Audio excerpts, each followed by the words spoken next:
Visakhapatnam railway జోన్లో Waltair division కూడా తీసుకొచ్చారు.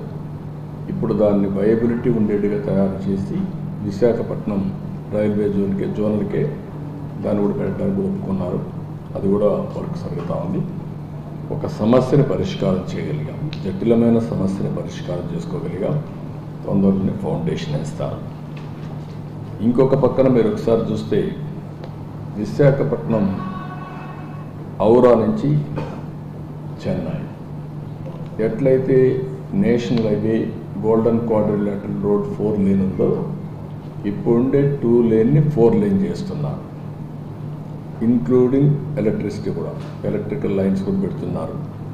దీనివల్ల చాలా అడ్వాంటేజెస్ వస్తాయి మనకు. 4 లేన్స్ వచ్చినప్పుడు ట్రైన్ మూమెంట్ పెరుగుతుంది, గూడ్స్ ఏవైతే ఉంటాయో ట్రాన్స్పోర్టేషన్ పెరుగుతుంది.